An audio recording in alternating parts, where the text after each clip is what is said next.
At 14 minutes past 10 on the morning of February 27th, 1943, Second Lieutenant William Lawley pushed the throttles forward on his B-17F Flying Fortress and lifted off from Thurleigh airfield in England. He was the co-pilot. The aircraft commander was First Lieutenant Robert Campbell. Their bomber was part of the 306th Bomb Group heading to Bremen, Germany.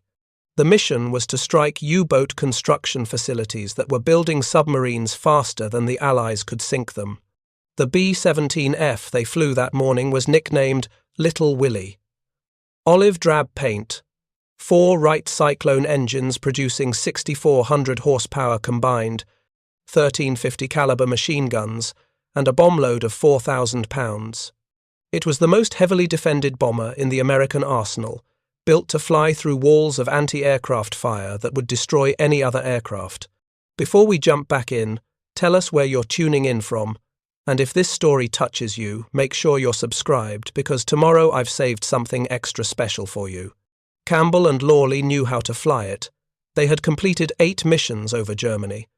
But what they did not know was that within hours their aircraft would be on the ground deep inside Germany, and within days, a German test pilot would have exactly 45 minutes to discover why thousands of tons of high-explosive flak shells were failing to stop aircraft like theirs. That 45-minute evaluation would answer one of the most frustrating questions facing German air defense. Why could the B-17 Flying Fortress absorb damage that would obliterate any other bomber and still bring its crew home? The problem started at 23,000 feet over the German coast. Campbell's formation was approaching the target when flak began exploding around them. Black puffs of smoke marked where 88mm shells detonated. Each burst sent thousands of steel fragments tearing through the air at supersonic speeds. One fragment, the size of a pencil, could puncture a fuel tank. A fist-sized piece could sever a control cable. A direct hit could tear a wing off. Little Willie flew through the barrage. The first hit came 30 seconds into the flak field. A shell burst beneath the aircraft. Fragments punched through the thin aluminum skin of the belly, tore through the bomb bay, and exited through the top of the fuselage. One fragment severed the hydraulic line to the nose wheel. Another punctured a fuel cell in the left wing. A third passed within inches of the co-pilot's seat where Lawley sat. The aircraft shuddered but kept flying. Campbell maintained formation. They reached the target, released their bombs, and turned for home. Then the second hit came. An 88mm shell detonated 50 feet off the right wing. The blast wave rocked the aircraft violently. Fragments ripped into the No. 3 engine. The cowling tore away. Oil sprayed across the wing. The propeller began windmilling, spinning uselessly in the slipstream. Campbell feathered the propeller, shutting down the engine to prevent it from tearing itself apart. The B-17 could fly on 3 engines. They had trained for this. But they were deep inside Germany with 300 miles of hostile territory between them and England. The third hit came 10 minutes later. Another shell burst beneath them. This time the fragments hit the No. 4 engine, the far right outboard. The engine caught fire instantly. Flames streamed back along the wing, bright orange against the grey European sky. Campbell hit the fire suppression system. Carbon dioxide flooded the engine compartment. The fire went out. But now they were down to 2 engines, both on the left wing. The B-17 began falling behind the formation. Other bombers pulled ahead. Campbell fought the controls, trying to maintain altitude. The aircraft wanted to roll right, toward the dead engines. He held left aileron, pressed hard on the left rudder pedal. The bomber wallowed through the air like a wounded animal. Then the fighters came. 3 Messerschmitt 109s, diving from above, guns firing. Tracers cut through the space where Little Willie had been a second before. The German pilots had spotted the crippled bomber. They knew it could not keep up with the formation. They knew it was vulnerable. Campbell pushed the nose down, trading altitude for speed. The B-17 dove toward the ground. The fighters followed. The bomber's gunners fired back. 50 caliber machine guns hammered from every turret, but the fighters pressed their attacks. 1 Messerschmitt came in from the front. Its 20mm cannon shells walked up the nose of the B-17, shattering the plexiglass bombardier's compartment, killing the bombardier instantly, wounding the navigator. The German pilot pulled up at the last second, flashing over the bomber's canopy so close Campbell could see his face. Another fighter attacked from behind. Its guns hit the tail section. The tail gunner took fragments in both legs but kept firing. His return fire hit the Messerschmitt. Smoke poured from the German fighter. It broke off, diving toward the ground. The third fighter made a beam attack from the right side. Its shells hit the right wing, punching holes through the fuel tanks, tearing metal, destroying structure. Fuel streamed from the wing, vaporizing in the slipstream. But the tanks did not explode. They did not catch fire. They just leaked. Campbell managed to level off at 8,000 feet. The fighters were gone, either out of ammunition or low on fuel. But Little Willie was dying. 2 engines dead, massive fuel leak, hydraulics failing, half the crew wounded. They were 70 miles inside Germany, losing altitude, losing speed. Campbell looked at Lawley. "We're not making it home." Lawley nodded. He had been calculating the numbers. The math was simple. 2 engines could not maintain altitude with a full bomb, load and battle damage. They had already dropped their bombs, but the damage was too severe. They were going down. Campbell scanned the ground below. Farmland, forests, small villages. Occupied territory. No Allied forces within 100 miles. If they bailed out, they would be captured within hours. If they tried to land, they might destroy the aircraft or get killed in the crash. He made the decision. "We land it intact. Give the Germans as little intelligence as possible." Lawley understood. If they bailed out and let the bomber crash, it would be scattered across a square mile. The Germans could still recover pieces, but analysis would be harder. If they landed wheels up in a field, the aircraft would remain mostly intact, making German evaluation easier. But Campbell was not thinking about giving the Germans intelligence. He was thinking about saving his crew. Half of them were wounded. The bombardier was dead. If they bailed out, the wounded men might not survive the parachute landing. If they crashed at high speed, everyone would die. Landing was the only option. Campbell found a field that looked flat enough. He told the crew to prepare for crash landing. The men strapped in tight. The wounded navigator wrapped his arms around a structural beam.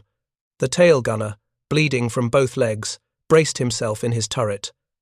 Campbell brought the B-17 inches low and slow. No hydraulics meant no flaps, no brakes, no nose wheel steering. He would have to grease it onto the ground and hope the aircraft did not cartwheel when it hit. At 100 feet, he cut power to both remaining engines. The bomber glided. At 50 feet, he pulled the nose up slightly. At 10 feet, he held it level. The B-17 touched down hard, belly scraping the frozen German earth. The nose dug in. The tail came up. For one terrible second, Lawley thought they would flip forward. Then the tail dropped back down. The bomber slid across the field, ploughing through dirt and grass, tearing off the ball turret, ripping away antennas. It slid 300 yards before grinding to a stop in a cloud of dust and torn metal. Campbell shut down all systems. "Everybody out. Now!" The crew scrambled through the waist gun hatches. They pulled the wounded navigator out. They helped the tail gunner down. Campbell and Lawley were the last to leave. They jumped to the ground, looked back at Little Willie, and started running toward a line of trees 200 yards away. They did not make it. German troops arrived within 20 minutes. Soldiers surrounded them. The crew was captured, disarmed, and marched away. Campbell looked back once at his aircraft, sitting alone in that German field, remarkably intact despite everything it had been through. What Campbell did not know was that within 6 hours a German recovery team would arrive with specialized equipment. Within 12 hours, the B-17 would be on a flatbed railcar heading northeast toward Rechlin, the Luftwaffe's primary testing facility. And within 3 days, Hauptmann Otto Bechtel would climb into the cockpit with instructions to complete a full evaluation in 45 minutes. 45 minutes. Not the usual weeks of careful analysis. Not the methodical testing German engineers preferred. 45 minutes to answer one critical question: Why were B-17 seconds so hard to kill? Rechlin was located approximately 100 kilometers northwest of Berlin. It had been Germany's main aircraft test center since 1936. The facility covered over 100 square miles of forests, runways, and test ranges. Every new Luftwaffe aircraft design passed through Rechlin. Every captured Allied aircraft that could be made flyable ended up there. By early 1943, Rechlin had tested dozens of captured bombers, British Lancasters, Halifaxes, Stirlings, American B-24 Liberators. But the B-17 Flying Fortress was different. It kept showing up in German skies despite being hit by flak that should have destroyed it. Pilots reported seeing B-17 seconds with entire sections blown away, still flying in formation. Gunners described hitting fortresses with direct 20mm cannon strikes, watching the shells explode, and seeing the bomber continue as if nothing had happened. German High Command wanted answers. When Little Willie arrived at Rechlin on March 2, 1943, it was assigned immediate priority. Mechanics worked through the night, repairing the engines, patching the worst damage, making it airworthy enough for a single test flight. Otto Bechtel was told on the evening of March 4th that he would fly the B-17 the next morning. He was given one specific objective: determine what made these aircraft so resilient. Bechtel was 34 years old, a career Luftwaffe officer, one of the most experienced test pilots in Germany. He had learned to fly in 1928, earned his military pilot rating in 1933, and spent 10 years evaluating aircraft. By March of 1943, he had logged over 4,000 flight hours in more than 150 different aircraft types. He had test-flown every major German bomber and fighter. He had evaluated captured Soviet aircraft on the Eastern Front. He had flown British Spitfires, American P-42s, and Italian designs. He understood structures, aerodynamics, engines, and systems at an engineering level. When he walked around an aircraft, he saw not just wings and engines, but load paths, stress points, failure modes. Bechtel arrived at Rechlin's main hangar at 0600 on March 5th. Little Willie sat under bright lights, surrounded by mechanics and engineers. The aircraft looked like it had fought a war and lost. Patches covered dozens of holes. The No. 3 engine cowling was missing entirely. The No. 4 engine had been replaced with a salvaged unit from another captured B-17. The nose plexiglass was cracked. The tail section was riddled with bullet holes. But it was airworthy. Barely. The commanding officer met Bechtel at the aircraft. 45 minutes? He said. We need preliminary findings by 0900 for a high command briefing. They want to know if we can exploit any weaknesses. Bechtel nodded. He understood the urgency. Every week, hundreds of B-17 seconds were bombing German cities and factories. Flak batteries were expending thousands of shells per raid. Fighter pilots were risking their lives attacking these bombers. And still they came, day after day, seemingly indestructible. If Rechlin could find a critical weakness, a fuel system, vulnerability, a structural flaw, anything, it could change German defensive tactics overnight. Bechtel began his walk-around inspection at 0630. He had 90 minutes before takeoff. He needed to learn everything he could about this aircraft on the ground before trusting his life to it in the air. The first thing that struck him was the construction. The skin was thin, thinner than German bombers. He could press on the aluminum panels and feel them flex. But when he looked at the underlying structure, he understood. The B-17 was not built like a Heinkel or a Junkers.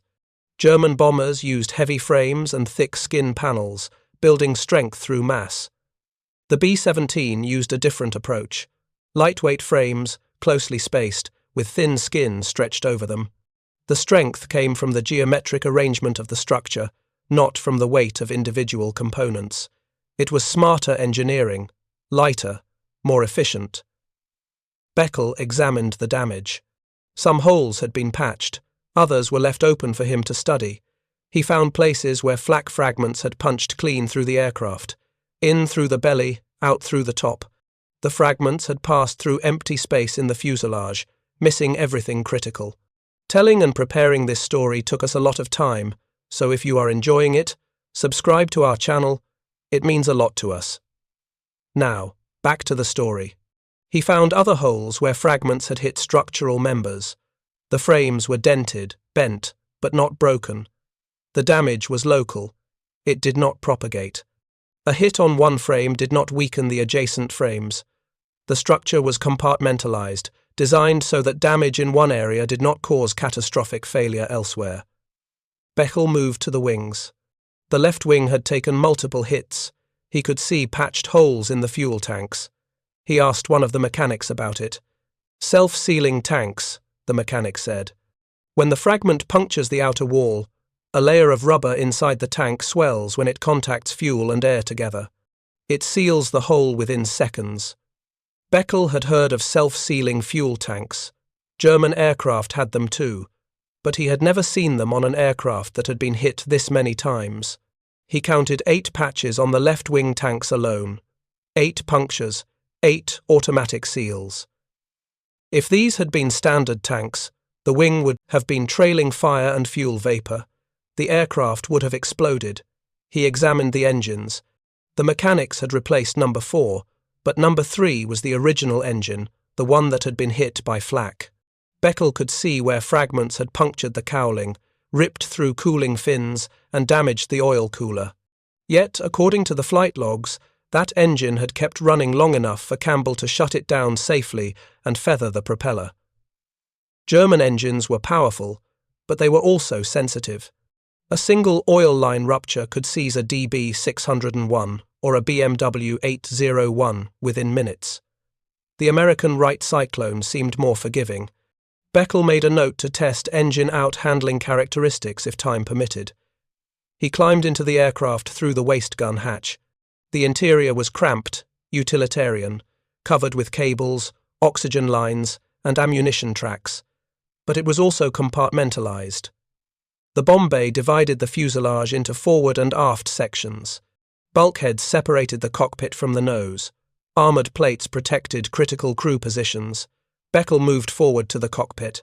The pilot's and co-pilot's seats were side by side, with large control yokes that looked like automobile steering wheels.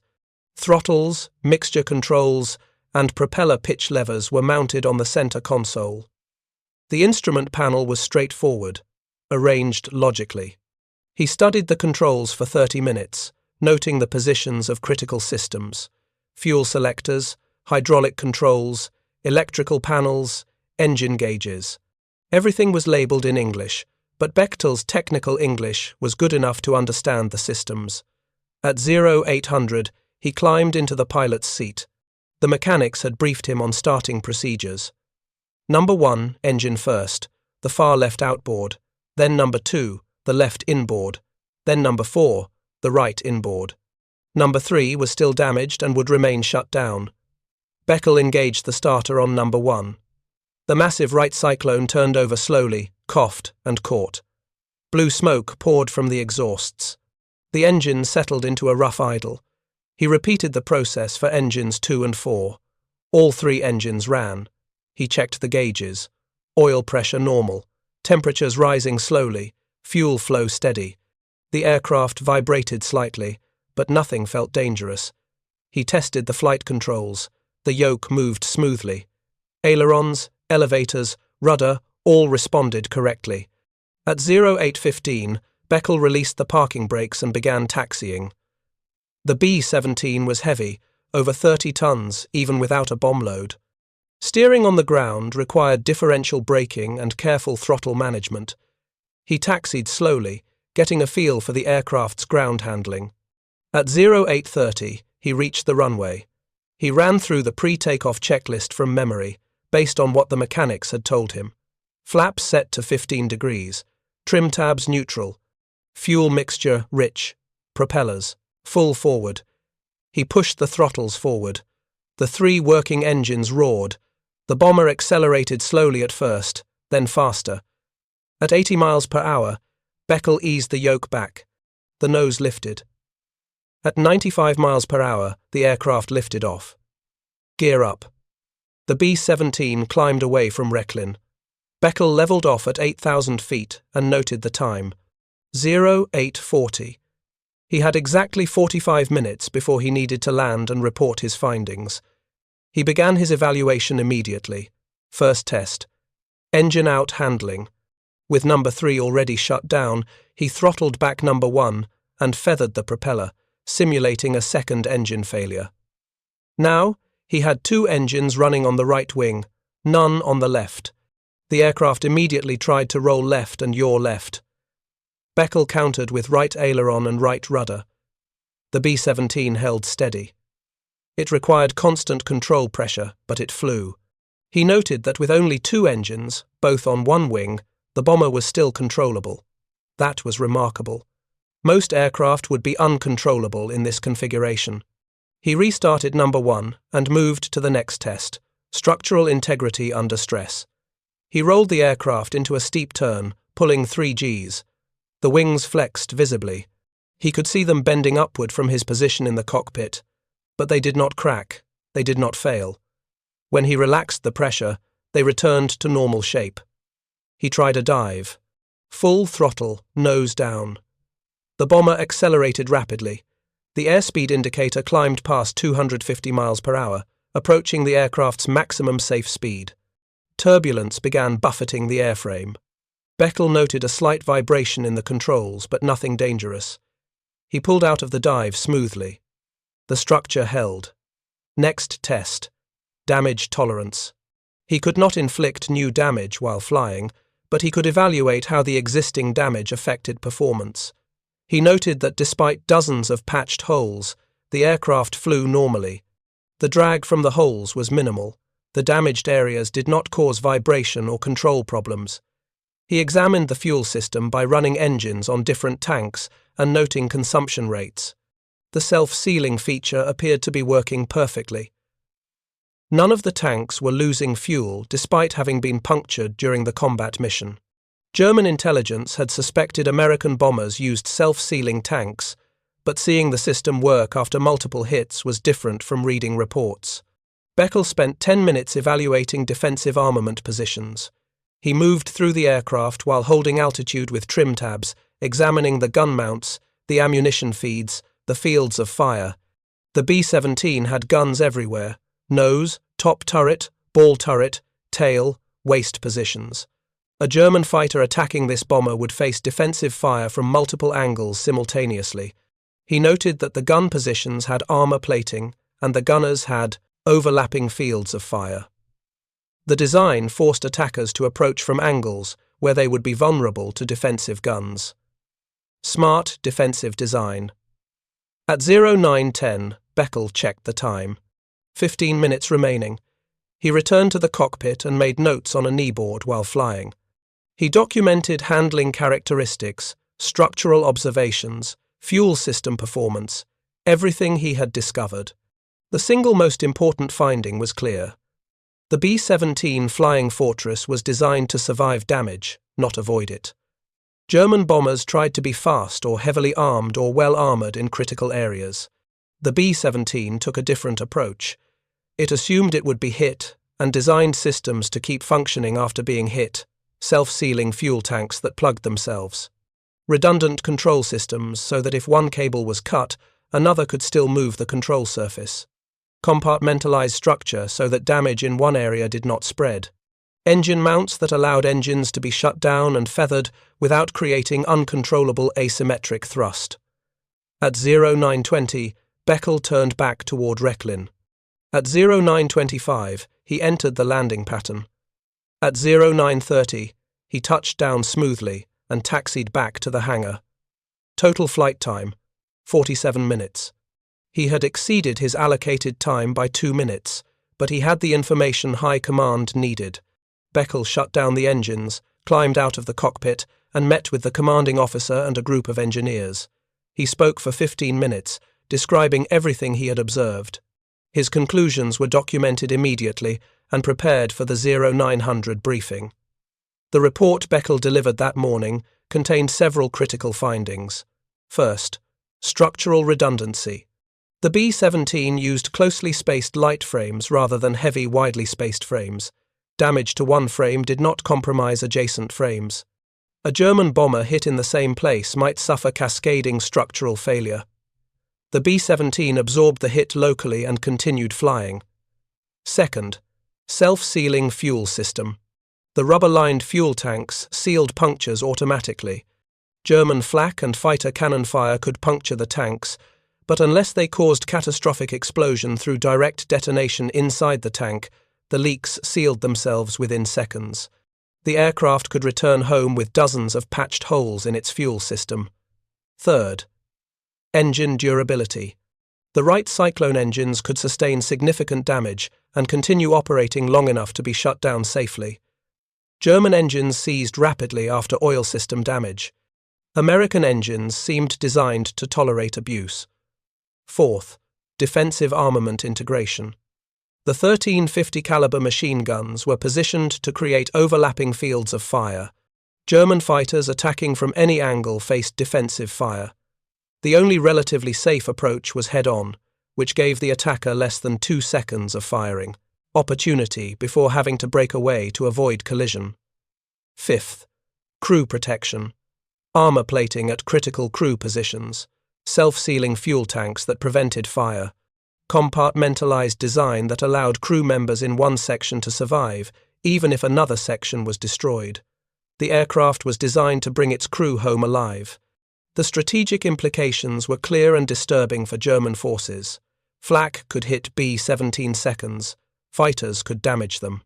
But destroying them required either catastrophic hits, direct detonation of a large shell inside the aircraft, or sustained concentrated fire that overwhelmed the defensive systems.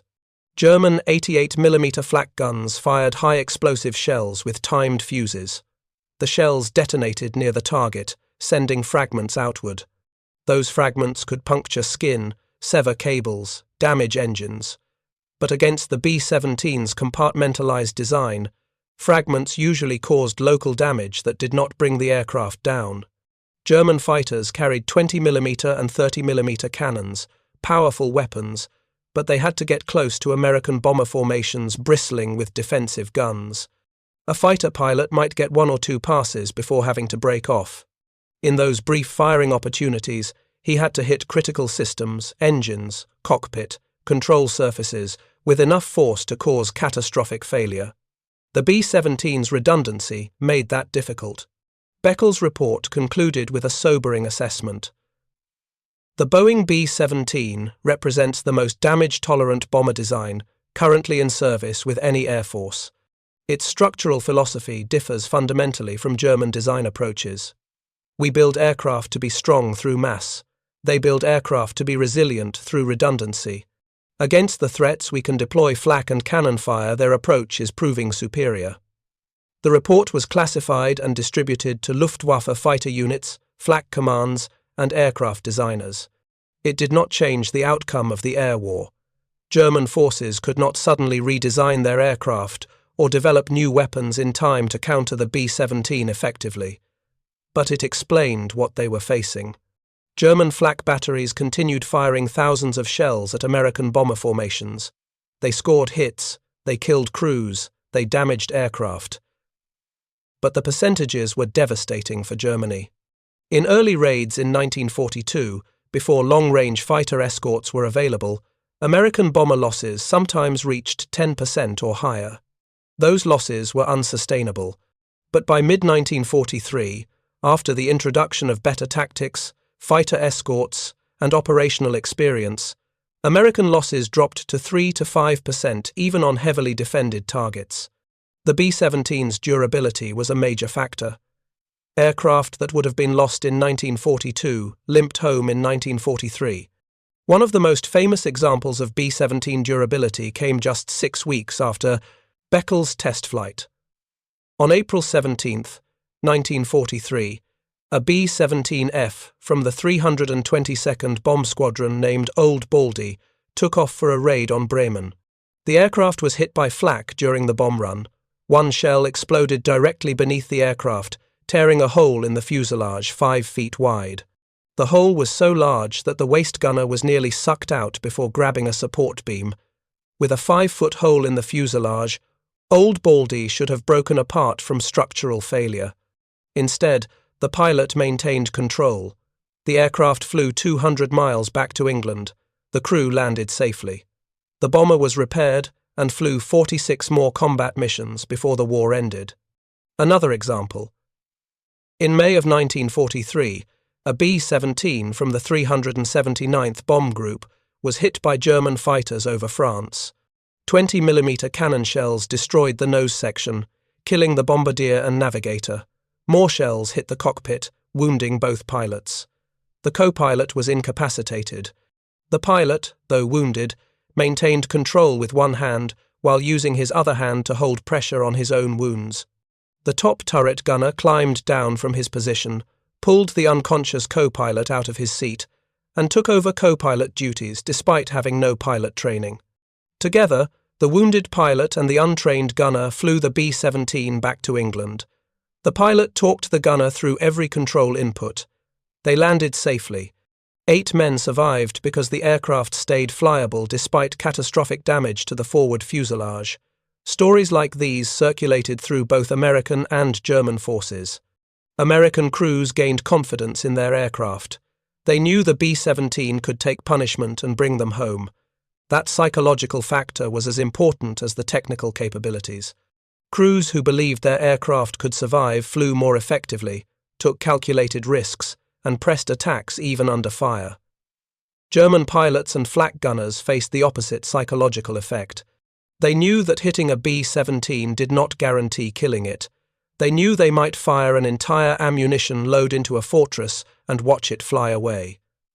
That was demoralizing. It made the enemy seem invincible even when they were not. The reality was more nuanced. B-17 seconds were tough, but not invulnerable. German forces destroyed thousands of them during the war, but the kill required either massive damage all at once or accumulated damage that overwhelmed the redundant systems. Otto Bechtel flew captured Allied aircraft throughout the war. He survived and returned to civilian life after Germany surrendered in 1945. In the 1970s, he was interviewed about his wartime experiences. He was asked which captured aircraft impressed him most. His answer was immediate. The B-17. It was not the fastest bomber, not the most heavily armed, but it was the most difficult to kill. When I flew it, I understood why American crews had such confidence in it. The aircraft felt solid, stable, forgiving. It did not try to hurt you. That is what you want in a combat aircraft. Bechtel also commented on the contrast between German and American design philosophy. We built beautiful machines, elegant solutions, but the Americans built practical machines. Their engineers designed for the mission, not for aesthetic perfection. The B-17 was not beautiful. It was effective. The Boeing B-17 Flying Fortress entered service in 1937. It went through multiple iterations. The B model added remote-controlled dorsal and ventral turrets. The E model added tail guns. The F model, which Little Willie was, added a ventral ball turret and improved armor. The G model, introduced in late 1943, added a chin turret under the nose to counter head-on fighter attacks. Over 12,700 B-17 seconds were built during the war. They flew over 290,000 combat sorties. They dropped more than 600,000 tons of bombs on European and Pacific targets. They contributed directly to the destruction of German industrial capacity and the eventual Allied victory. But their most important contribution was not the tonnage of bombs dropped, it was the sustainability of the bombing campaign. In 1942, American daylight bombing raids were suffering losses that threatened to end the campaign entirely. In 1943 and 1944, despite facing more intense defenses, American bombers sustained operations because they could absorb damage and return home. The B-17's durability made that possible. Aircraft that limped home with battle damage were repaired and flew again. Crews who survived because their aircraft stayed airborne despite catastrophic hits flew more missions, gained experience, and trained new crews. The Germans understood this after Bechtel's test flight and dozens of subsequent evaluations of captured B-17 seconds. But understanding the problem and solving it were different challenges. Germany could have tried to develop similar redundancy in their bomber designs, but by 1943, Germany was on the defensive. Resources were scarce, time was limited. Instead, German forces adapted tactics. Flak batteries learned to concentrate fire, trying to put maximum shells into minimum airspace to increase the probability of catastrophic hits. Fighter pilots developed new attack approaches. Some tried massed head-on attacks with multiple fighters firing simultaneously, hoping to overwhelm the nose defensive guns through sheer volume. Others tried vertical attacks from directly above, where the B-17 had no defensive guns. Some even attempted air-to-air bombing, dropping bombs from higher altitude, trying to hit bombers below. These tactics had mixed success. They increased losses slightly but never stopped the daylight bombing campaign. What ultimately defeated the B-17 seconds over Germany was not better German tactics or weapons. It was the arrival of American long-range fighter escorts. When P-47 Thunderbolts, P-38 Lightnings, and especially P-51 Mustangs began accompanying bomber formations deep into Germany, Luftwaffe fighters could no longer attack with impunity. German pilots had to fight through American escorts before reaching the bombers. Many never made it through. Those who did had only brief firing opportunities before escorts arrived. By mid-1944, the Luftwaffe was losing the air war. Experienced pilots were killed faster than replacements could be trained. Fuel shortages grounded aircraft. American bombers and fighters controlled German skies. The B-17's durability contributed to that outcome, but it was not the only factor. Still, the psychological impact of the B-17's reputation remained significant. German forces knew they faced an enemy bomber that could absorb massive damage and keep flying. American crews knew they flew an aircraft that had brought thousands of men home alive despite being shot full of holes. That confidence mattered. It affected how aggressively American crews pressed attacks. It influenced how German defenders allocated resources, and it shaped the narrative of the air war. When the war ended, captured German documents included numerous reports on Allied aircraft. The evaluations of the B-17 were consistent: tough, resilient, difficult to destroy. German engineers studied the design. After the war, some of those lessons influenced post-war German aviation development. In the decades following the end of the Second World War, the Boeing B-17 Flying Fortress continued to demonstrate why it had earned a reputation as one of the most resilient and iconic aircraft ever built. Though its wartime mission had been strategic bombing over the skies of Germany, occupied Europe, and the Pacific, its service did not end when the bombs stopped falling. The United States Air Force, recognizing its reliability and durability, retained the B-17 in a variety of post-war roles well into the 1950s. Rather than retiring the aircraft en masse, many were repurposed for missions that made use of their long-range, stable flight characteristics and robust airframes.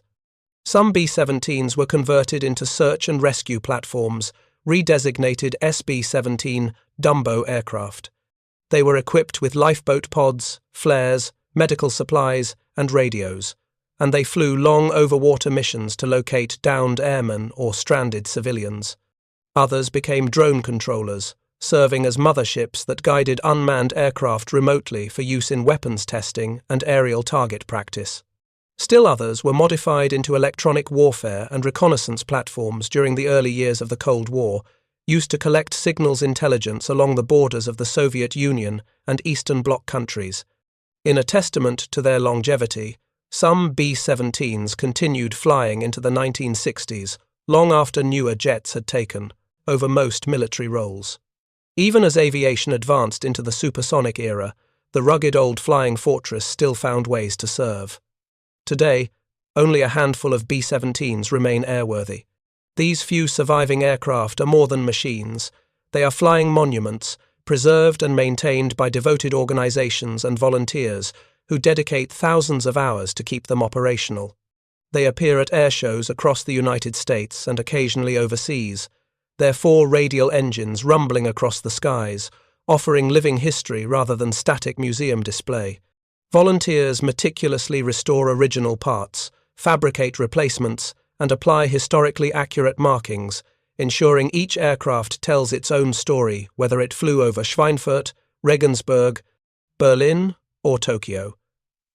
The sight of a flying fortress in flight today connects modern audiences to the men who once sat in its cockpit, stood at its machine guns, and trusted their lives to its sturdy wings.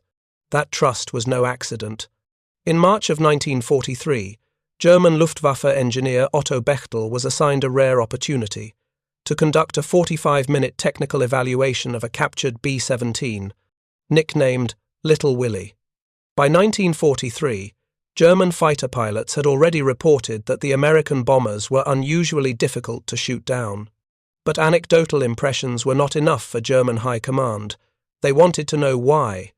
How could an aircraft flying deep into hostile airspace, surrounded by anti-aircraft fire and swarmed by Messerschmitts and Fokker-Wulfs, take such punishment and still make it home? Bechtel's inspection provided the answer. The B-17 was hard to kill because it was designed to be hard to kill. He noted the aircraft's layered armor plating protecting vital crew positions, especially around the cockpit, radio room, and waist positions. He observed that the fuel tanks were of the self-sealing type, swelling and closing off bullet holes to prevent catastrophic fires. The engines, each mounted separately on the wings, had independent oil and fuel lines. If one failed, the others continued to function. Critical systems, such as hydraulics, electricity, oxygen, and communications, had redundancy. If one line was cut, an alternate line took over. Even the control surfaces, the rudder, elevators, and ailerons had backup mechanisms. The airframe itself was heavily reinforced with multiple spars and strong internal bracing, allowing the B-17 to withstand significant structural damage and remain airborne. Bechtel reportedly noted bullet holes, shrapnel tears, and even segments of missing skin on the captured bomber, yet it had still landed safely. It had limped home across enemy territory despite wounds that would have brought down most aircraft of the era. The conclusion was inescapable. The Americans had built not just a bomber, but a flying fortress. That philosophy, designing not just to fly, but to survive, made the B-17 one of the most successful bombers of the Second World War. It was not the fastest. That honor went to the sleek B-29. It was not the heaviest. That belonged to the British Avro Lancaster, which could haul larger bomb loads. It was not the most technologically advanced. Many aircraft eventually surpassed it in radar, navigation, and weaponry. But the B-17 excelled at something far more vital: endurance. When it was hit, it did not suddenly tumble from the sky in a spiraling catastrophe. It absorbed punishment. It shrugged off damage. It kept flying. And that made all the difference. During the long and dangerous daylight bombing campaigns over Europe, the ability to continue flying meant the difference between a crew surviving or being lost. Every extra mile a damaged B-17 could fly brought it closer to friendly territory, closer to a safe landing, closer to home. There are countless wartime photographs of flying fortresses returning to base with gaping holes in their fuselages, missing control surfaces, or even entire tail sections riddled with holes. Some landed with only 2 engines functioning. Some came in with their landing gear destroyed and had to belly land in muddy English fields. Some touched down with injured or dead crew members aboard, but still made it back. The aircraft not only protected its crew physically, but also psychologically. Confidence in an aircraft was a crucial component of morale. Men who believed their aircraft could bring them back even if damaged were more willing to climb aboard for the next mission. They were more willing to endure flak bursts, freezing temperatures at 20,000 feet, and swarms of German fighters. They had faith in the machine. They believed in its strength. That kind of trust could not be engineered on paper. It had to be earned through actions, and the Flying Fortress earned it mission after mission, year after year. The numbers tell the story as well. The B-17 flew more than 290,000 sorties during the war. It dropped more than 640,000 tons of bombs over Europe. And while many were lost to combat, thousands returned safely, even when damaged. Its survival record was their survival record. In the end, the B-17 was not just a bomber. It was a lifeboat with wings. It was a fortress in the sky. And even today, as the remaining aircraft roar overhead at air shows, the lesson it taught remains clear. Engineering life-saving resilience is sometimes more powerful than engineering perfection. Up next, we have 2 more incredible stories that are waiting for you. Just click the image you want to watch, and it will take you there. If you enjoyed this video, make sure to subscribe. It would mean a lot.